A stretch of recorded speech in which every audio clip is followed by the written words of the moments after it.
받들어 읽겠습니다. 사도행전 16장 31절에서 34절까지의 말씀입니다. 사도행전 16장 31절에서 34절 말씀입니다. 이르되 주 예수를 믿으라. 그리하면 너와 내 집이 구원을 받으리라 하고 주의 말씀을 그 사람과 그 집에 있는 모든 사람에게 전하더라. 그 밤 그 시각에 간수가 그들을 데려다가 그 맞은 자리를 씻어주고 자기와 그 온 가족이 다 세례를 받은 후 그들을 데리고 자기 집에 올라가서 음식을 차려주고 그와 온 집안이 하나님을 믿음으로 크게 기뻐하니라. 아멘. 오늘은 가정 부흥의 축복이라는 제목의 메시지를 전하도록 하겠습니다.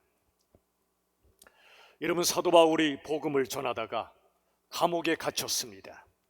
그런데 감옥에 큰 지진이 일어났습니다.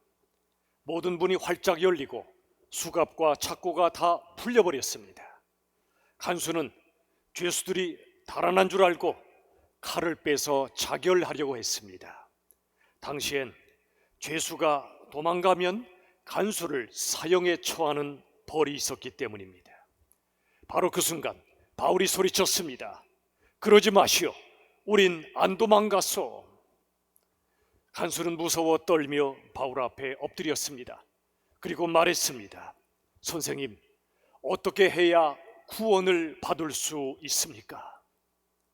이에 대한 대답이 바로 오늘 본문 사도행전 16장 31절의 말씀입니다. 우리 중반절만 다 같이 읽겠습니다. 주 예수를 시작. 주 예수를 믿으라.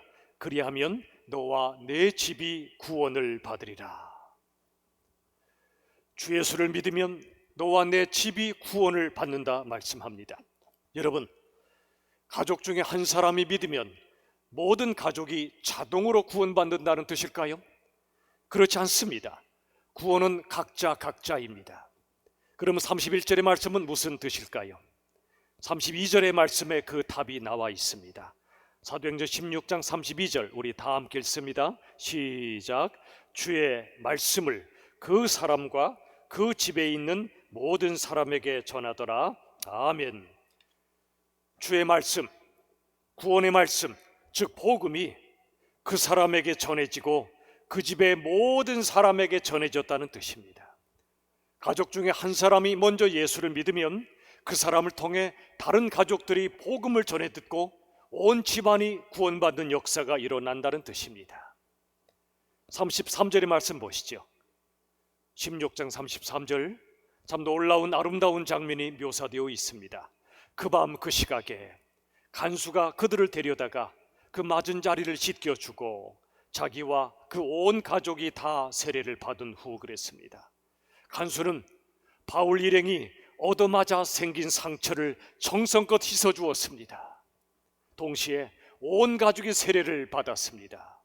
세례는 십자가 보혈의 은혜로 죄 씻음을 받는 거 아닙니까?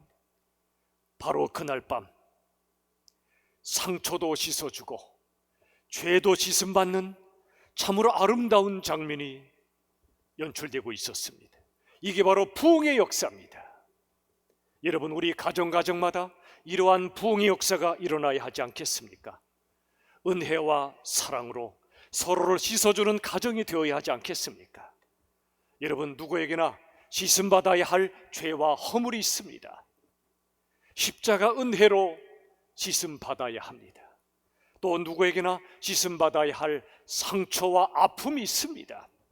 십자가의 사랑으로 서로를 씻어 주어야 합니다. 34절의 말씀 보시죠. 16장 34절, 그들을 데리고 자기 집에 올라가서 음식을 차려주고 그와 온 집안이 하나님을 믿음으로 크게 기뻐하니라 그랬습니다. 음식을 나눕니다. 그리고 온 집안이 하나님을 믿습니다. 그들이 크게 기뻐합니다. 가정에 영적 부흥의 역사가 일어날 때 그 자리에 천국의 기쁨, 놀라운 기쁨이 임하는 것입니다. 여러분, 16세기에 신앙생활을 제대로 하려면 수도원이나 수녀원으로 가야 한다 믿었습니다. 그런데 종교개혁이 일어났지요. 종교개혁은 깨우쳤습니다. 신앙생활의 본거지는 수도원이나 수녀원이 아니라 바로 가정이라는 사실을 말이지요. 매일의 말씀 묵상과 기도가 수도원이 아닌 가정에서 드려지게 된 것입니다. 신앙생활의 중심도 더 이상 성직자가 아니라 아버지와 어머니로 옮겨졌습니다. 예배당만 성전이 아니고 가정도 성전이었고, 그리고 함께 모여 드리는 교회 예배도 참으로 소중하지만 동시에 가정 예배도 경건 생활의 핵심이 되었던 것입니다. 이렇게 종교개혁은 가정을 회복시켰습니다. 가정과 교회가 쌍두마차처럼 함께 이루어진 것입니다. 그런데 산업혁명이 일어났습니다. 이 산업혁명은 가정을 파괴하기 시작했습니다. 경제와 물질은 부유해졌지만 가정과 영성은 무너지기 시작했습니다. 부모는 돈 버는 역할에 치중했습니다. 그래서 가정의 영적 제사장의 사명을 잃어버렸습니다. 게다가 교회에 주일학교가 생겨났습니다. 그 결과 자녀의 신앙교육을 교회에 위탁하는 결과를 낳았습니다. 여러분, 본래 주일학교는 길거리를 떠도는 불신자의 자녀들에게 복음을 전하려고 생겼던 것입니다. 그런데 점차 신자의 자녀들도 모여서 함께 신앙교육을 받게 되었습니다. 아주 좋은 것입니다. 그런데 문제는 그 결과 가정은 신앙교육에서 멀어지고 말았습니다. 가정에서의 신앙교육은 점차 사라지고 일주일에 기껏 한두 시간에 불과한 주일학교로 우리 자녀의 신앙교육을 맡겨버리고 끝나버린 것입니다. 그리고 가정은 영적으로 무너지고 교회도 결과적으로 무너지고 세상도 무너지고 말았습니다. 그동안 한국 교회는 좀 더 안타까운 모습이 많았습니다. 교회는 성장을 했는데 가정을 소홀히 하면서 교회만 성장했습니다. 그러자 문제가 커져버렸습니다. 교회에서 예배, 전도, 봉사엔 열심이었습니다. 참 귀한 일입니다. 그리고 큰 예배당, 많은 성도 수, 대단한 재정의 능력을 자랑합니다. 그러한 교회와 그렇지 못한 교회가 양극화됩니다. 그 결과 교인은 꽤 많은데 신자는 적고, 신자는 있는데 제자는 참으로 드물었습니다. 교회엔 많은 사람들이 모여 있었지만 가정마다, 일터마다, 세상의 삶의 현장엔 진정한 그리스도의 제자, 참 그리스도인을 찾기가 힘들어졌습니다. 아모스서 8장 11절의 말씀을 함께 읽겠습니다. 다 같이 시작. 주 여호와의 말씀이니라. 내가 기근을 땅에 보내리니 양식이 없어 주림이 아니며 물이 없어 가람이 아니요 여호와의 말씀을 듣지 못한 기갈이라. 양식보다 물보다 말씀의 기갈이 온다는 것입니다. 여러분, 코로나 시대는 물질적 기근을 넘어 영적 기근의 시대입니다. 다들 물질과 성공에 목말라 하지만 실은 사랑과 은혜에 목말라 합니다. 요즘 20, 30대 청년들 회사에서 일개미로 아무리 열심히 일한다 한들 천정부지로 치솟는 집값을 따라갈 수가 없습니다. 이러다가 평생 집 한 채 장만하지 못하겠다는 두려움으로 가득 차 있습니다. 그러다 보니 빚을 내서 심지어 영혼까지 끌어모아서 투자한다는 이른바 동학개밀의 현상이 벌어집니다. 동학운동처럼 동학개밀하고 불리워지는 이 현실,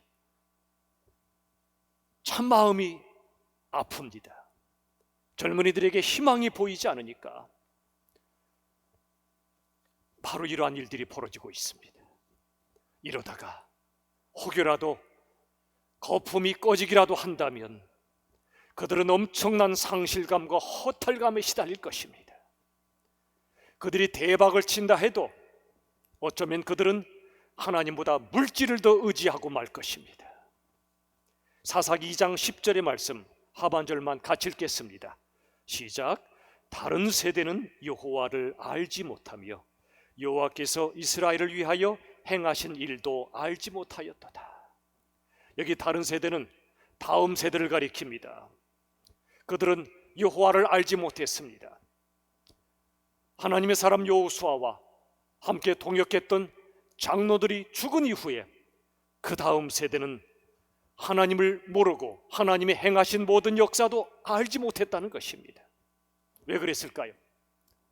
약속의 땅 가나안에 들어간 후로 그들은 물질적 풍요를 맛보았습니다. 그 결과 영적 빈곤에 빠진 것입니다. 지금 우리 시대도 마찬가지입니다. 디모데후서 3장의 말씀처럼 말세지 말, 예수님이 재림하실 날이 다가올수록 나타나는 분명한 증상이 있다고 성경은 말씀합니다. 하나님보다 자기를 사랑하고 하나님보다 물질을 사랑하며 하나님보다 쾌락을 사랑하게 될 거라고요. 바로 이 시대가 정확하게 그렇습니다. 자기 사랑, 물질 사랑, 쾌락 사랑으로 가득 찬 걸 우리는 보고 있지 않습니까? 여러분이 이 모든 걸 바로잡고 새로 시작할 수 있는 출발점이 있습니다. 그게 바로 가정의 부흥입니다. 가정의 영적 부흥입니다. 하나님이 이 땅에 제일 먼저 만드신 영적 기관이 바로 가정이었습니다. 아담과 하와를 통해 한 가정을 이루게 하셨습니다. 그 후에 교회가 생겼습니다. 여러분, 하나님의 창조 원리처럼 무너진 영성과 무너진 신앙을 회복하는 순서도 동일합니다. 가정이 먼저 살아야 그 다음에 교회가 삽니다. 그래야 세상도 살게 되는 것입니다. 여러분, 교회와 교회 학교는요, 결코 가정과 부모의 역할을 대신할 수가 없습니다.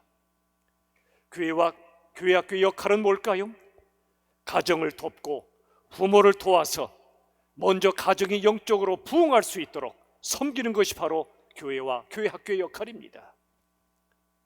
그래서 우리 가정마다 하나님의 사랑을 누리고요, 서로를 뜨겁게 사랑하고요, 하나님의 말씀을 묵상하고 함께 기도하며 찬양하며 가정의 영적 부흥을 이루어 모든 가족들이 하나님의 말씀에 순종하는 것, 이게 우리가 추구해야 할 최우선의 과제란 말입니다.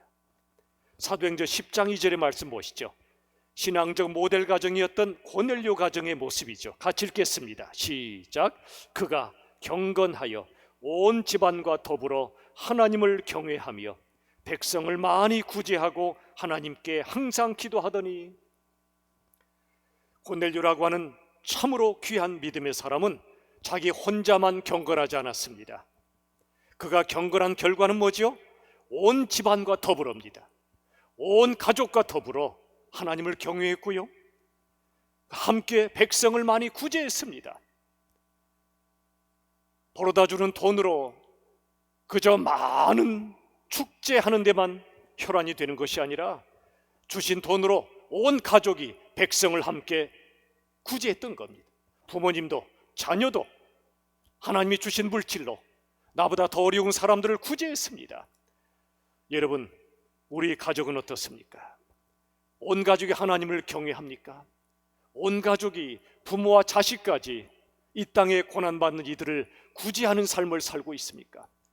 내 자식의 지갑을 채워줄 생각만 하지 마시고 그들이 지갑을 열어 고난받는 이들을 섬길 줄 아는 자녀로 키우시길 바랍니다. 더 나아가 온 집안과 더불어 하나님께 항상 기도했습니다.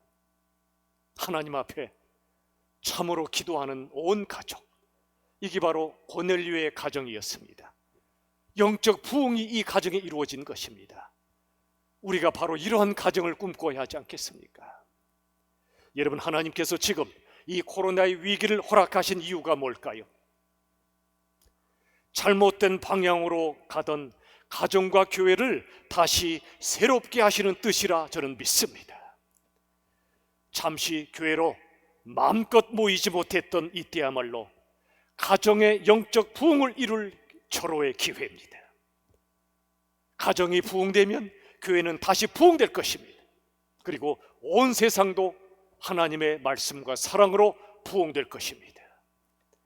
창세기 35장 2절 3절의 말씀 보십시오. 야곱이 자기 집안 사람과 그랬습니다.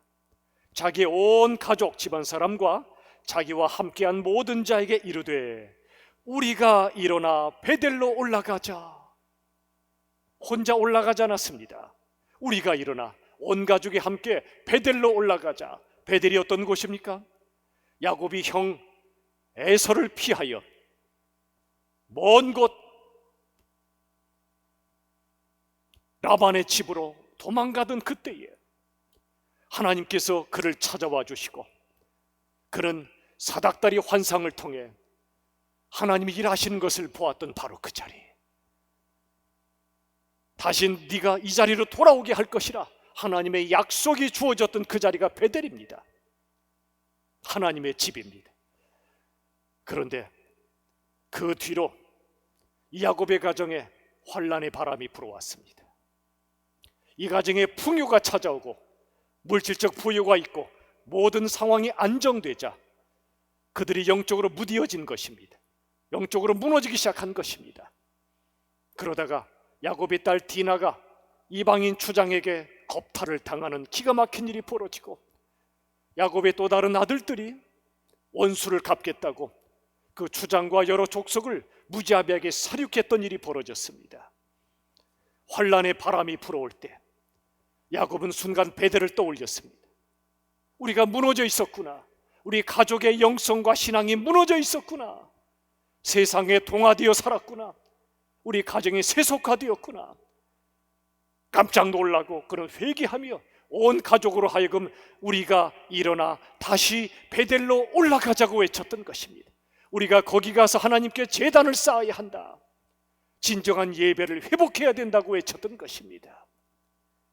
참된 예배, 참된 가정 예배를 회복했던 것이 바로 야곱의 모습이었습니다.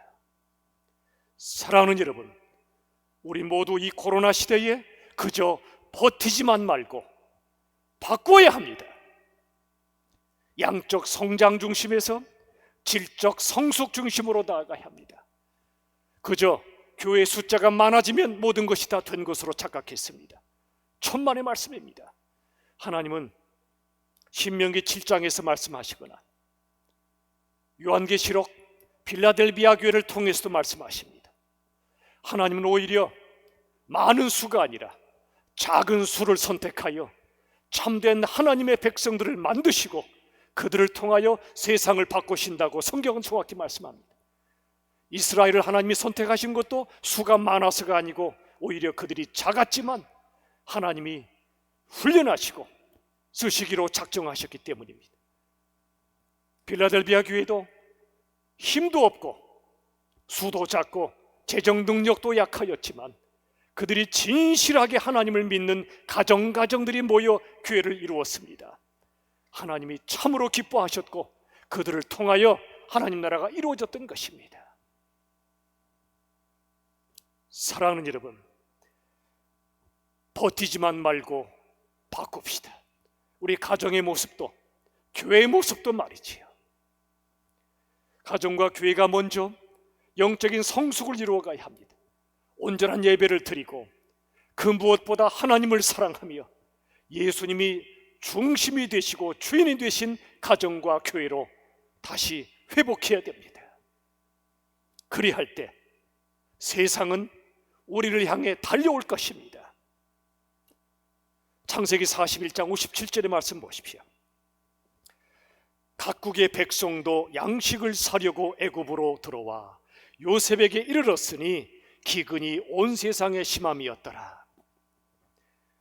요셉이 애굽의 총리가 되었을 때 각 나라에게 기근이 닥쳐왔죠. 그들이 양식은 바로 애굽에 있다더라. 요셉이라는 사람을 중심으로 양식을 많이 비축해 두었다더라. 거기 가면 양식을 얻을 수 있고 우리가 살 수 있다더라. 온 나라 백성들이 애굽으로 요셉에게 달려왔습니다. 이 그림은 우리에게 주시는 놀라운 영적 메시지를 담고 있습니다. 아까 아모스서의 말씀처럼 양식의 주림도 아니요 물의 갈함도 아니요 하나님의 말씀의 기갈이라고 말씀했습니다. 바로 이 시대 진정한 하나님의 말씀이 가정과 교회마다 선포되고 이 땅의 모든 가정과 교회가 다시 한번 회복될 때 이 세상은, 교회를 조롱하던 이 세상은 저기에 진정한 구원의 길이 있구나, 마치 간수가 바울에게 어찌하여야 구원을 받을 수 있겠냐고 묻고 그 앞에 무릎을 꿇었던 것처럼 이 세상이 믿는 자들의 가정을 향하여 그리고 교회를 향하여 달려와 물어야 하지 않겠습니까? 어떻게 해야 구원을 받을 수 있겠냐? 그리할 때 주 예수를 믿으시오, 예수님을 주님으로 믿으시오. 그리하면 당신과 당신의 집안이 구원을 받을 것이요, 이렇게 외칠 수 있지 않겠습니까? 요셉 온갖 고난을 통과했습니다. 억울한 일도 많이 겪었습니다. 그러나 그는 온갖 고난 중에 성숙한 하나님의 사람으로 빚어졌습니다. 하나님의 역사였습니다. 그 결과 하나님이 그를 통해 기근에 시달리던 세상 사람들을 구원하게 된 것입니다. 오늘 본문의 말씀 사도행전 16장에 25절에 이런 말씀이 있습니다. 한밤중에 바울과 실라가 기도하고 하나님을 찬송하며 죄수들이 듣더라. 한밤중에, 실제로 늦은 밤이었겠죠. 그들의 영적인 상태도 밤이었을 겁니다. 그러나 그 자리에, 그 어둠의 장소에 한 줄기 빛처럼 바울과 실라가 빛을 발하고 있었습니다. 그들이 기도했습니다. 감옥 속에서도 기도했습니다. 우리도 이 코로나 감옥 중에 더 기도해야 됩니다. 엎드려 기도하는 올 한 해가 될 수 있기를 바랍니다. 그리고 그들은 하나님을 찬송했습니다. 감옥에 갇혔는데 무슨 찬송이 있을 수 있습니까? 그러나 그들은 감옥 중에도 찬송했습니다.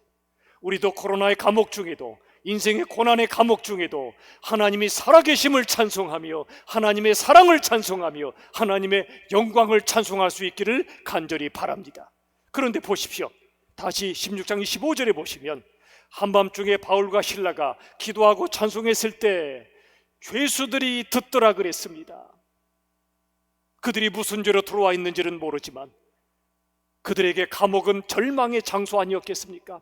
그들이 들었어요. 하나님의 사람들이 그 고난의 장소에서 기도하고 찬송하는 소리를 말이죠. 우리 예수 믿는 사람들이 가정마다, 교회마다 이 코로나와 경제적 어려움과 수많은 고난 중에도 전심으로 하나님을 예배하며 하나님께 기도하며 찬송을 드릴 때 도대체 당신들은 어떤 하나님을 믿길래 이 고난 중에도 기도하며 찬양을 드리냐고 세상 사람들이 듣지 않겠습니까? 그리고 묻지 않겠습니까? 당신의 하나님은 어떤 하나님이냐고 말이지, 어떤 예수님이냐고 말이지요. 고난 중에도 진실하게 예배하는 가정과 교회가 이 땅의 사람들을 살리게 될 줄로 믿습니다. 말씀을 맺습니다. 사랑하는 여러분, 마태복음 18장 20절의 말씀 보십시오. 두세 사람이 내 이름으로 모인 곳에는 나도 그들 중에 있느니라 그랬습니다. 두세 사람, 소그룹입니다. 가정이든 교회든 이 소그룹의 사람들이 함께 말씀을 보고 함께 기도하는 그곳에 예수님이 계시겠다는 겁니다. 여러분의 가정에 예수님 계신가요? 우리가 함께 적은 수라도 모여 가정 예배를 드리고 주께 나아갈 때 예수님이 그 자리에 계시겠다고 약속하신 것입니다. 그동안 혹시 대화가 많지 않았던 가정이 있으십니까? 이 어려운 때에 가정 예배로 모여 대화를 회복하십시오. 서로 마음으로 소통하십시오.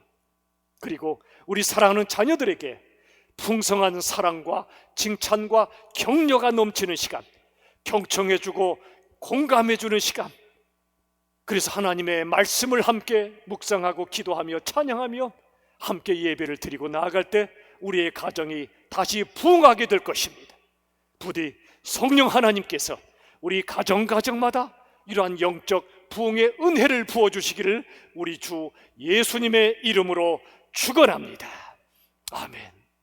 우리 시간에 핵심 메시지를 같이 선포하기 전에 한 구절을 암송하겠습니다. 우리가 올해 성경을 필사하고 또한 성구를 암송하기로 했는데요, 우리 한번 짧은 구절부터 암송합시다. 오늘 본문의 말씀 사도행전 16장 31절, 자, 주 예수를부터 시작. 주 예수를 믿으라. 그리하면 너와 내 집이 구원을 받으리라. 여러분, 이렇게 합시다. 먼저 하나님의 말씀을 앞에 그리고 뒤에다 붙입시다. 사도행전 16장 31절 말씀, 주 예수를 믿으라. 마지막에도 다시 한번 사도행전 16장 30절 말씀 이렇게 암송합시다. 다 같이 시작. 사도행전 16장 31절 말씀, 주 예수를 믿으라. 그리하면 너와 내 집이 구원을 받으리라. 사도행전 16장 31절 말씀. 아멘. 잘하셨습니다. 이런 식으로 앞으로 한 구절 한 구절 암송해 가시기 바랍니다.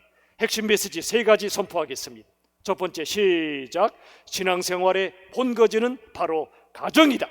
두 번째, 가정의 부흥이 교회의 부흥을 이루고 온 세상의 부흥을 이룬다. 세 번째, 그저 버티지만 말고 바꾸자. 이 시간에 합심기도 세 가지 제목을 띄워드립니다. 함께 기도할 때 온 가족이 예수 믿어 구원을 받도록. 두 번째, 가정 예배를 통해 모든 가정이 영적으로 부흥되도록. 세 번째, 가정이 부흥되어 교회도 온 세상이 부흥되어 하나님의 나라가 되도록 우리 시간에 합심하여 기도합시다. 살아계신 아버지 하나님, 우리에게 주신 이 귀한 가정들 속에 영적인 부흥이 있게 하여 주시옵소서. 온 가족이 서로 영적으로 소통하고 함께 기도하며 함께 찬양하며 함께 예배하며 온 가족의 진정으로 주 안에서 천국을 누리고 고난 많은 세상을 능히 승리하는 저희들 되게 하여 주시옵소서. 아버지 하나님 앞에 간구하는 모든 기도의 제목들이 하나님 앞에 이루어지는 귀한 시간 되게 하여 주시옵소서. 아버지 감사합니다. 우리 열린 비전교회를 포함하여 이 땅의 모든 교회들마다 먼저 가정의 부흥을 허락하여 주시옵소서. 우리 부모들이 영적 지사장의 사명을 회복하게 하시고 가정마다 말씀, 기도, 찬양, 예배가 부흥되게 하여 주셔서 가정 부흥이 교회 부흥으로, 교회 부흥이 세상의 부흥으로 나아가게 하여 주시옵소서. 예수님의 이름으로 간절히 기도하옵나이다. 아멘.